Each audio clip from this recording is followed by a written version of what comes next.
Okay, I'm going to read one more scroll before I have to stop procrastinating and get on with a rather more dull job than enjoying reading this book with you. So, scroll number 10. Just have a quick slurp.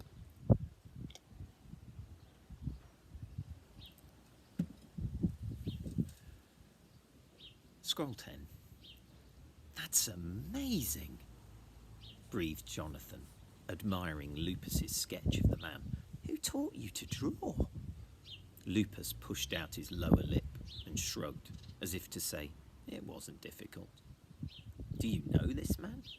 Asked Flavia. Lupus shook his head. Then how could you draw him? Lupus jerked his thumb back towards the graveyard. Then he mimicked someone weeping. You've seen him crying at his daughter's grave too. Lupus nodded. When? Asked Jonathan. Lupus thought for a moment, flicked up 3 fingers, then 4.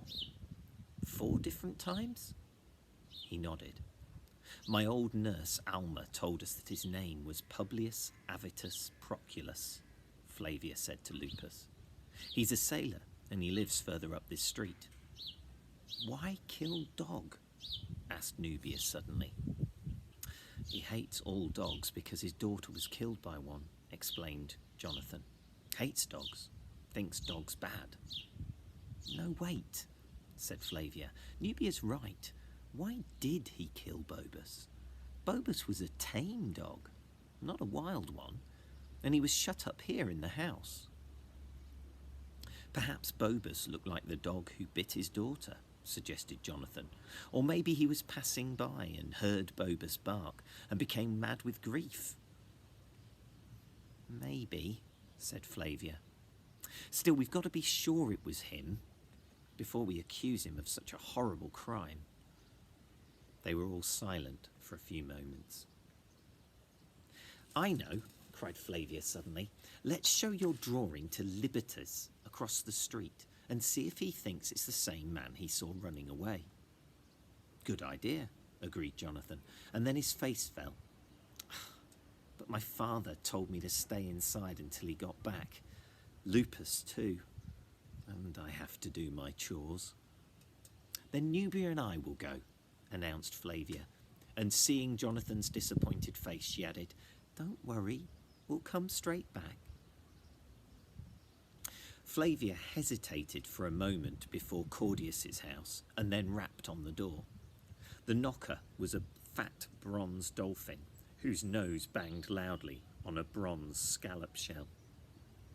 Knocker, said Flavia to Nubia automatically as they waited for a reply. Then, dolphin, shell, green, green door, dog barking, peephole, opening. Hello, she said politely to the beady eyes that appeared in the tiny window. I know your master is away, but may we speak to Libertas, please? The eyes regarded her suspiciously. My father is your master's client, added Flavia. After a moment, the sliding door of the peephole shut, and they heard the grate of the bolt sliding back. An extremely thin slave with a sour face opened the door. Straining against a leash wrapped round his hand was a large red hound who snarled and bared his teeth at them.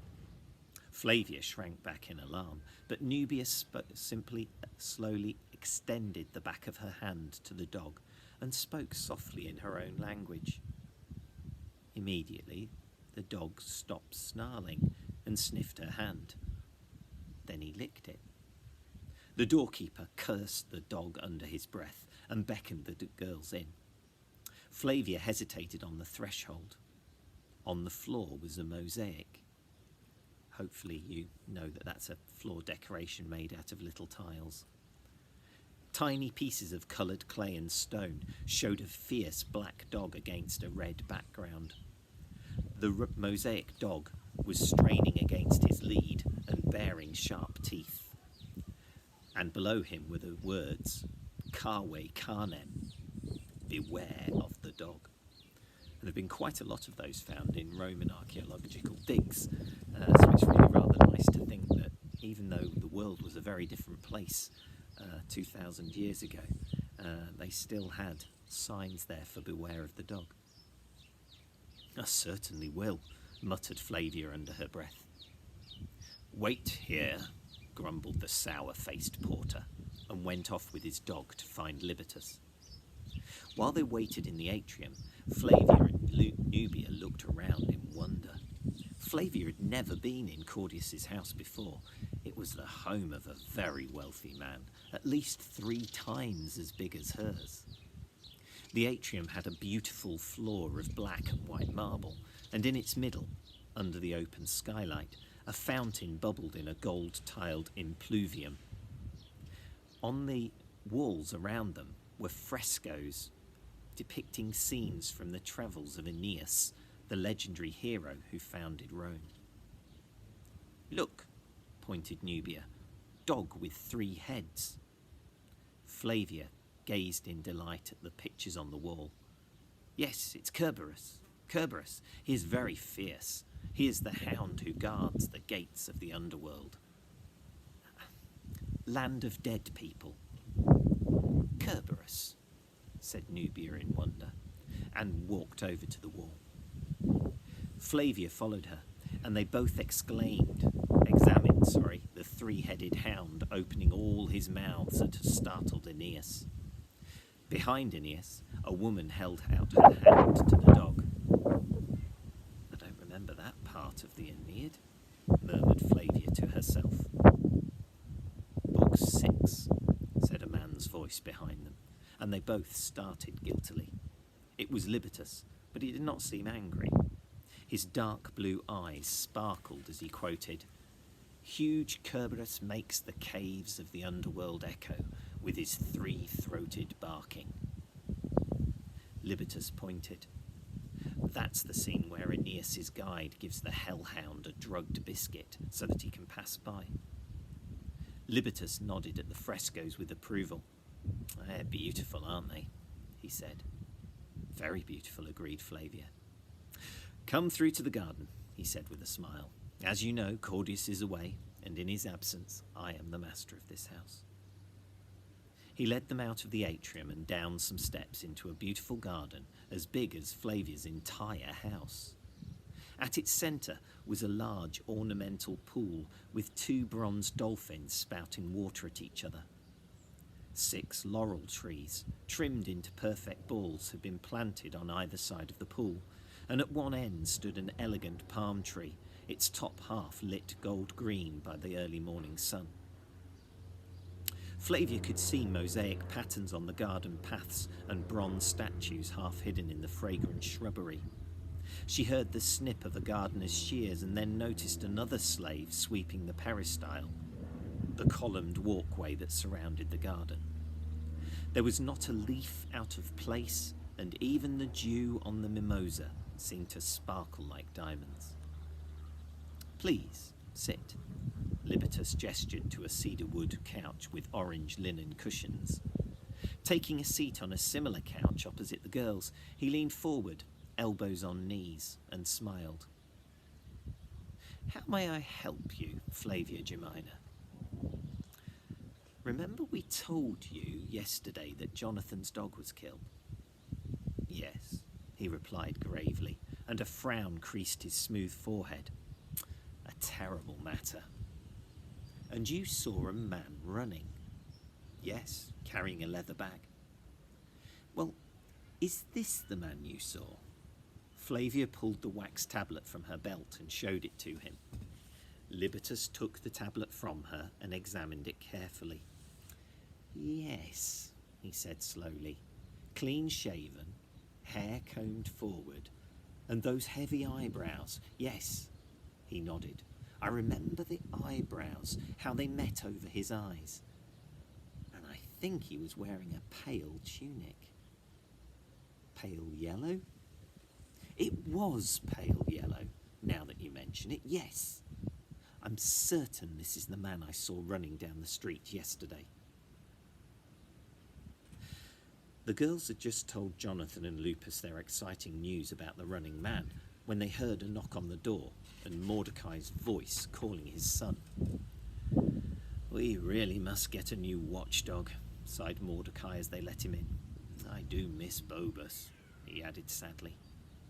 Jonathan had cleared away the breakfast things, and now he brought his father a cup of mint tea. They all sat on the carpet in a sunlit corner of the garden. Mordecai was wearing a Roman-style tunic and mantle, presumably to impress the city officials, and for the first time Flavia saw him without his turban. His hair was black, streaked with grey, and quite long. He had tied it all back, including the distinctive locks which usually fell in front of his ears. The magistrates have received other complaints about the wild dogs, and they assured me that they have men out looking for them even now. They promised they would bury the dogs I killed last night. As for the crime of Bobus's killing, it's not so simple. They're reluctant to get involved. Mordecai sipped his mint tea reflectively. "I have an appointment to see an official later this morning, and then I must visit some patients, so I may be out all day. Flavia, may Jonathan and Lupus stay at your house? I don't want to leave them here alone." "Of course," said Flavia. "They'll be perfectly safe at our house." "I've locked our door," said Mordecai to the four of them a short time later. They were standing on the hot pavement outside Flavia's house. "Here's the key, Jonathan. Keep it at Flavia's and only use it if you need to get in urgently. With any luck, I'll be back shortly after midday. But who knows? With city officials, anything is possible. Now promise me you won't get into trouble and that you won't go far." "I promise that we won't even leave this street, Father," said Jonathan earnestly. "Very well," smiled Mordecai. "Peace be with you, my children." "Peace be with you," they answered, and watched him hurry up the road. As soon as he turned the corner by the green fountain, Flavia turned to Jonathan. "We promised not to leave our street," she said, "but Avitus's house is on this street, and I've just thought of a brilliant plan for getting in." There's our cliffhanger, ready for chapter 11, scroll 11, which I'll add another day.